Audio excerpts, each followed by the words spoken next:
I am writing this under an appreciable mental strain, since by tonight I shall be no more.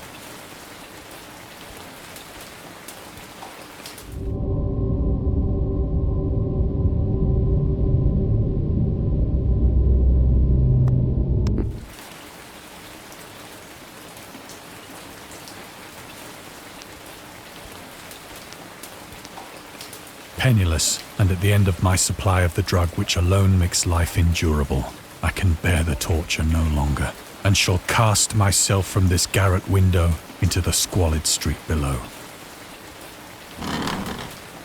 Do not think from my slavery to morphine that I am a weakling or a degenerate. When you have read these hastily scrawled pages, you may guess, though never fully realize, why it is that I must have forgetfulness or death.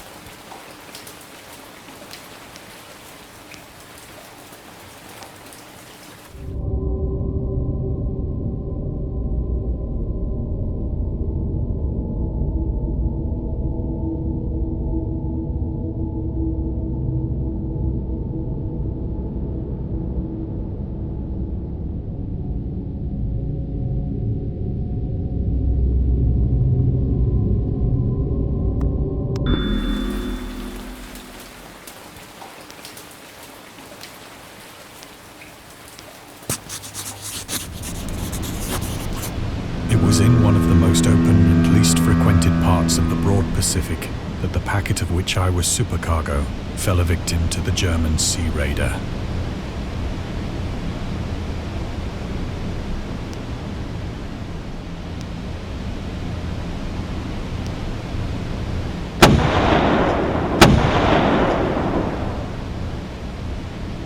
The Great War was then at its very beginning, and the ocean forces of the Hun had not completely sunk to their later degradation.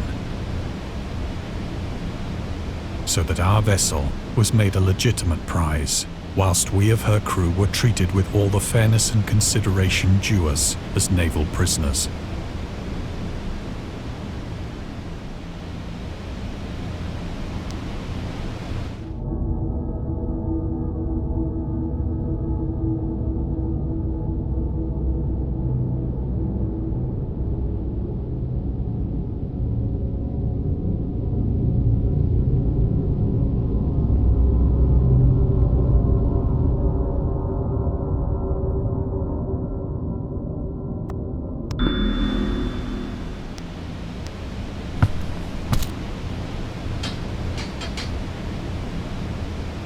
So liberal, indeed, was the discipline of our captors, that 5 days after we were taken, I managed to escape alone in a small boat with water and provisions for a good length of time.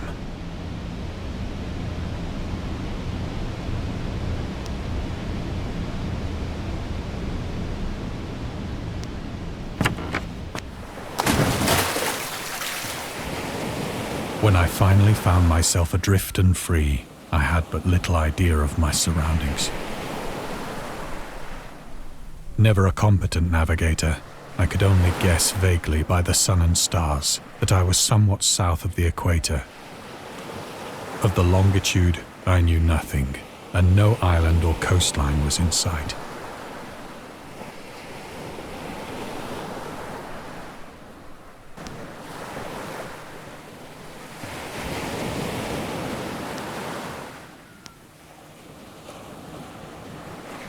The weather kept fair, and for uncounted days I drifted aimlessly beneath the scorching sun, waiting either for some passing ship or to be cast on the shores of some habitable land.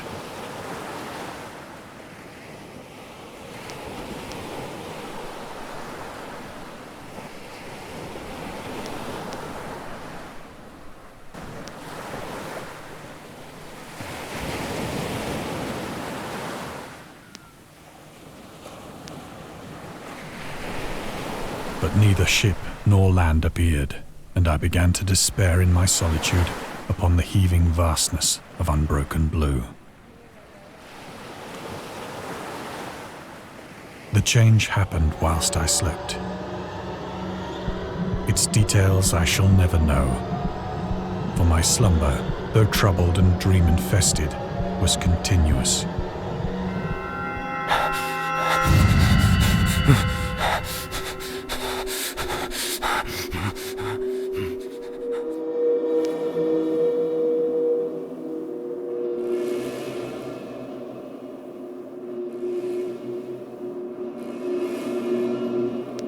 When at last I awoke, it was to discover myself half sucked into a slimy expanse of hellish black mire, which extended about me in monotonous undulations as far as I could see,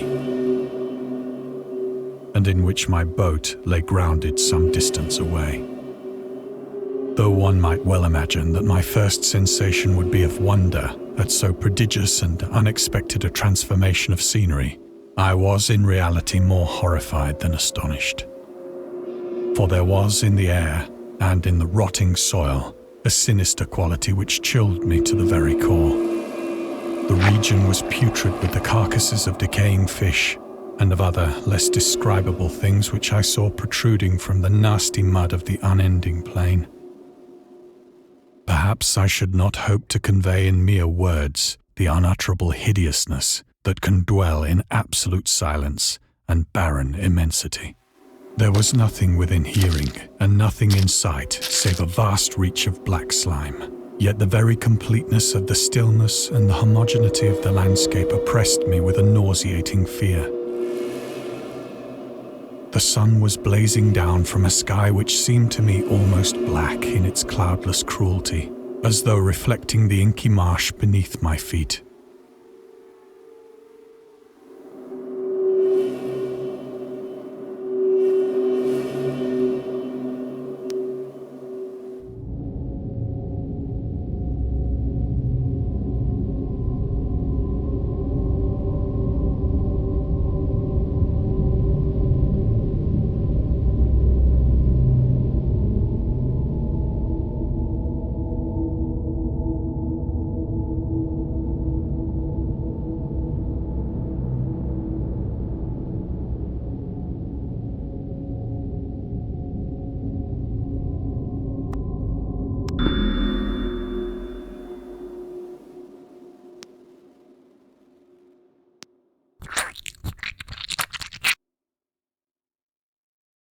As I crawled into the stranded boat, I realized that only one theory could explain my position.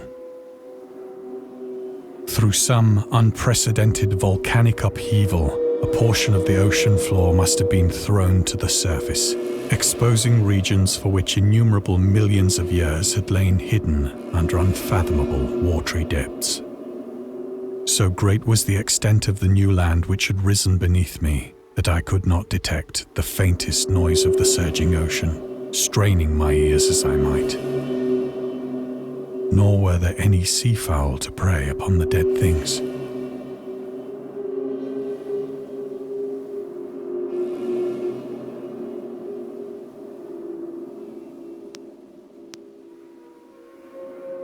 For several hours I sat thinking or brooding in the boat, which lay upon its side and afforded a slight shade as the sun moved across the heavens.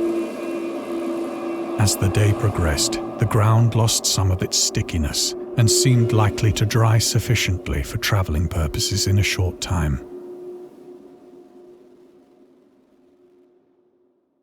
That night I slept but little, and the next day I made for myself a pack containing food and water, preparatory to an overland journey in search of the vanished sea and possible rescue.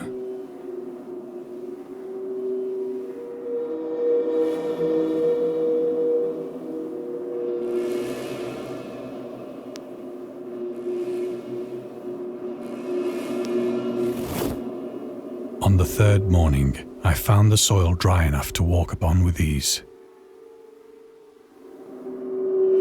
The odor of the fish was maddening, but I was too much concerned with graver things to mind so slight an evil, and set out boldly for an unknown goal.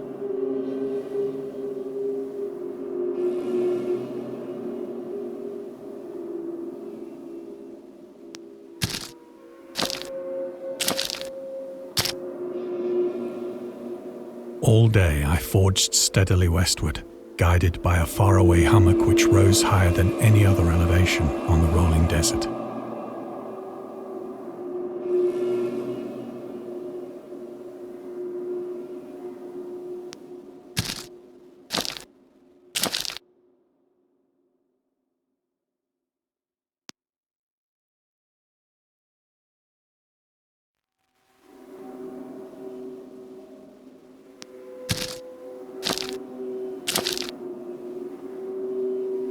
That night, I encamped, and on the following day still travelled toward the hummock, though that object seemed scarcely nearer than when I had first espied it.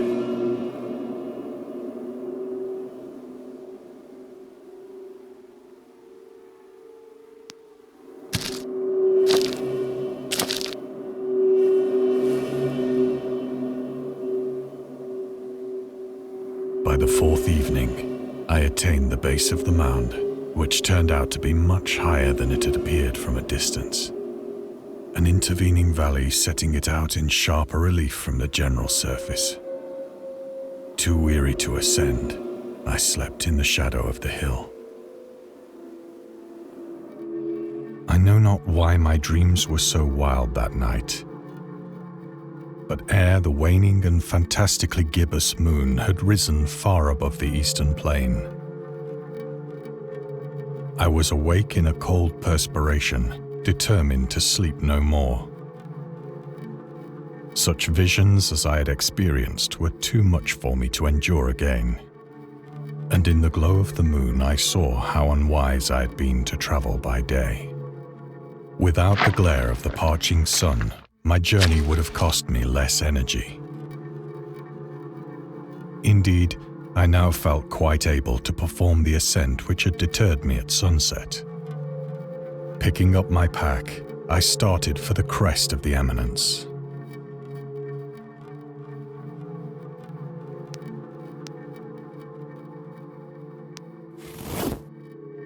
I have said that the unbroken monotony of the rolling plain was a source of vague horror to me. But I think my horror was greater when I gained the summit of the mound and looked down the other side into an immeasurable pit or canyon, whose black recesses the moon had not yet soared high enough to illumine. I felt myself on the edge of the world, peering over the rim into a fathomless chaos of eternal night.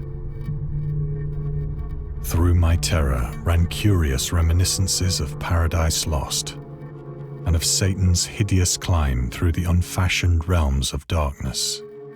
As the moon climbed higher in the sky, I began to see that the slopes of the valley were not quite so perpendicular as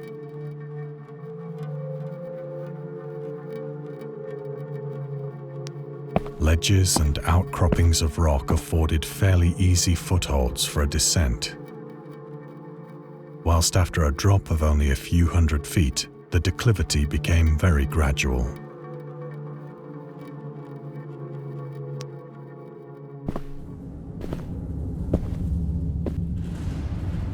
Urged on by an impulse which I cannot definitely analyze, I scrambled with difficulty down the rocks and stood on the gentler slope beneath, gazing into the Stygian deeps where no light had yet penetrated. All at once, my attention was captured by a vast and singular object on the opposite slope, which rose steeply about 100 yards ahead of me, an object that gleamed whitely in the newly bestowed rays of the ascending moon.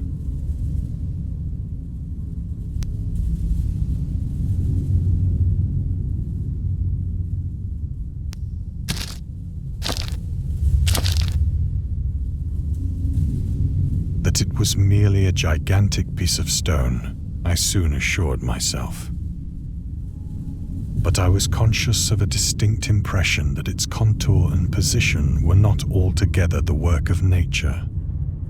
A closer scrutiny filled me with sensations I cannot express.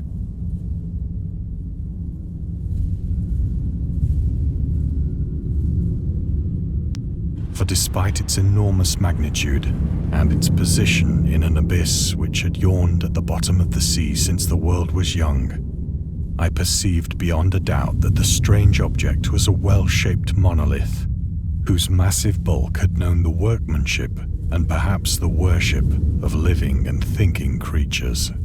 Dazed and frightened, yet not without a certain thrill of the scientist's or archaeologist's delight, I examined my surroundings more closely.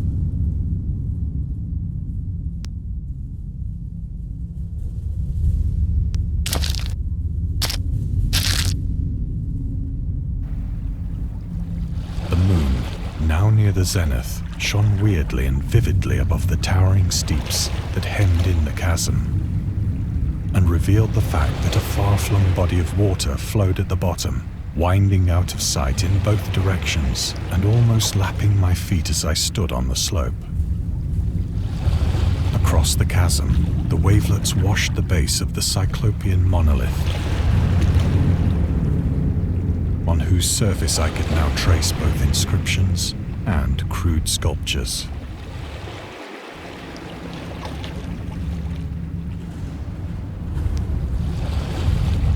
The writing was in a system of hieroglyphics unknown to me and unlike anything I'd ever seen in books, consisting for the most part of conventionalized aquatic symbols such as fishes, eels, octopi, crustaceans, mollusks, whales, and the like.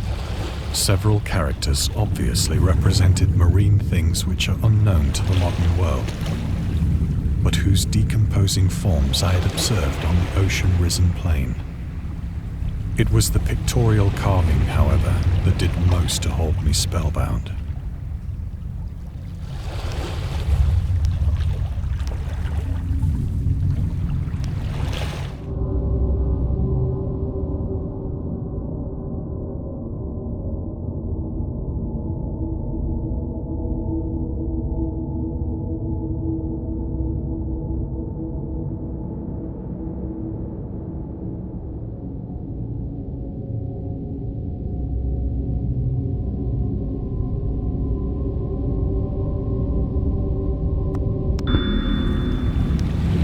Visible across the intervening water on account of their enormous size were an array of bas-reliefs whose subjects would have excited the envy of a Doré.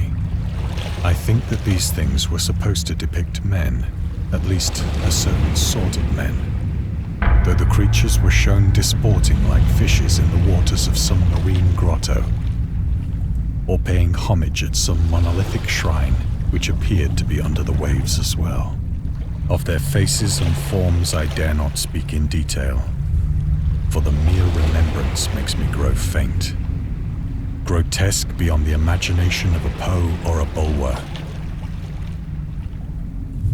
They were damnably human in general outline, despite webbed hands and feet, shockingly wide and flabby lips, glassy, bulging eyes, and other features less pleasant to recall.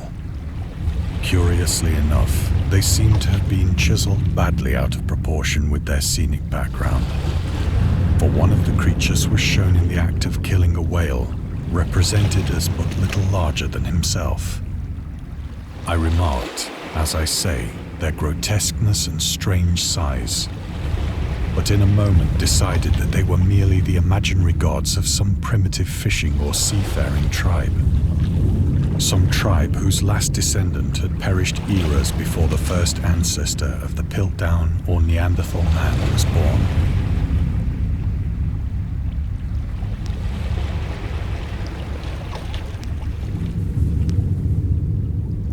Awestruck at this unexpected glimpse into a past beyond the conception of the most daring anthropologist, I stood musing whilst the moon cast queer reflections on the silent channel before me. Then, suddenly, I saw it. With only a slight churning to mark its rise to the surface, the thing slid into view above the dark waters.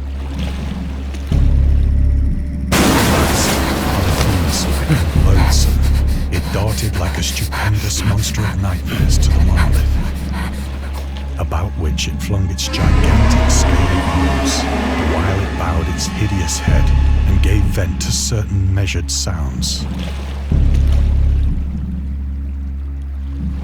I think I went mad then. Of my frantic ascent of the slope and cliff, and of my delirious journey back to the stranded boat, I remember little.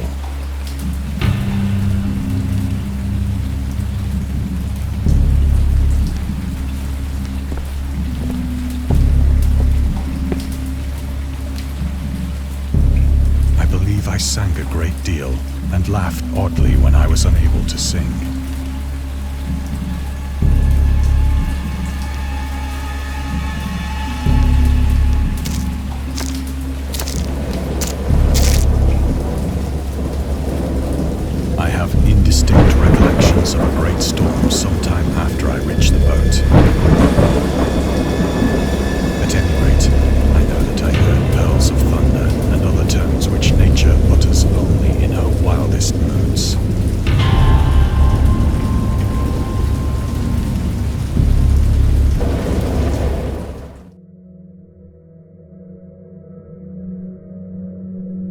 came out of the shadows, I was in a San Francisco hospital. Brought thither by the captain of the American ship which had picked up my boat in mid-ocean. In my delirium, I had said much, but found that my words had been given scant attention. Of any land upheaval in the Pacific, my rescuers knew nothing. Nor did I deem it necessary to insist upon a thing which I knew they could not believe.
Once I sought out a celebrated ethnologist and amused him with peculiar questions regarding the ancient Philistine legend of Dagon, the fish god.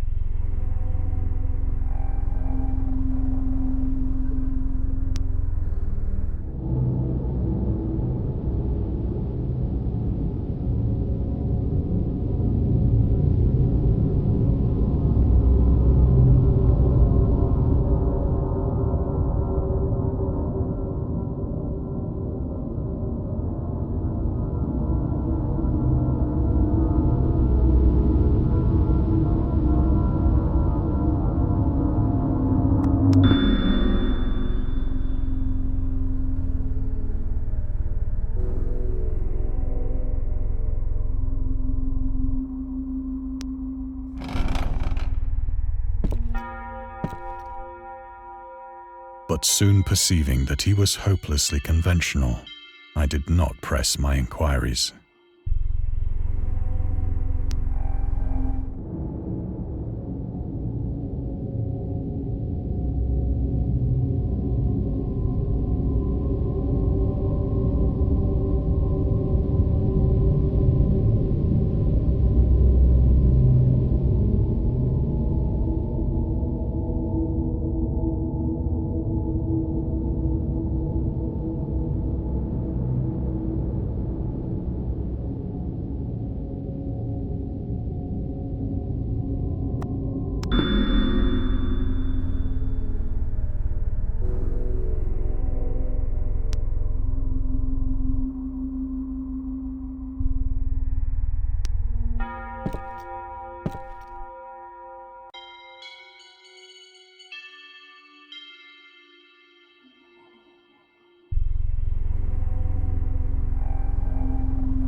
It is at night, especially when the moon is gibbous and waning, that I see the thing.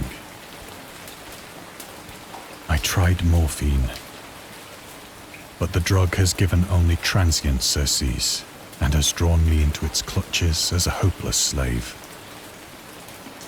So now I am to end it all, having written a full account for the information or the contemptuous amusement of my fellow men.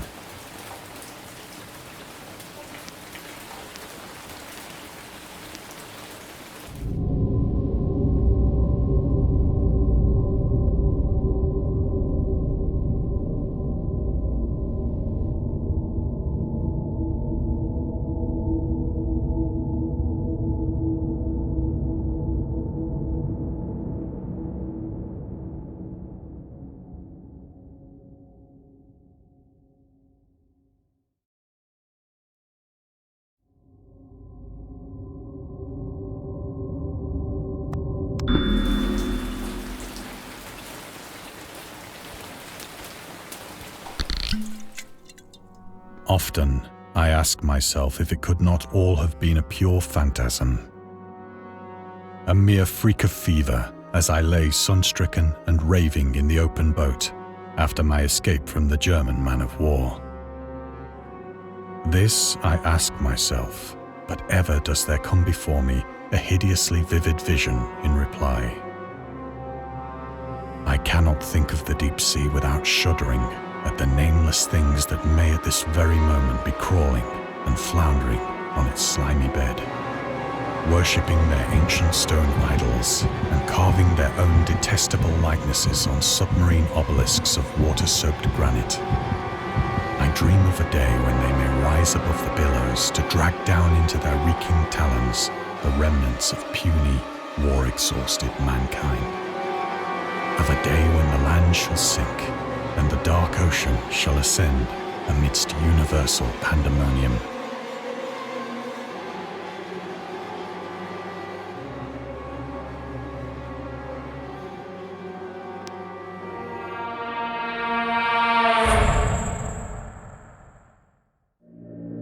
The end is near. I hear a noise at the door, as of some immense slippery body lumbering against it.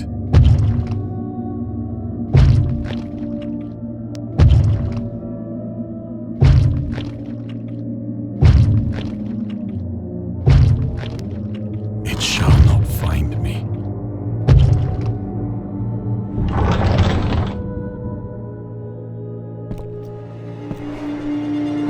God, that hand!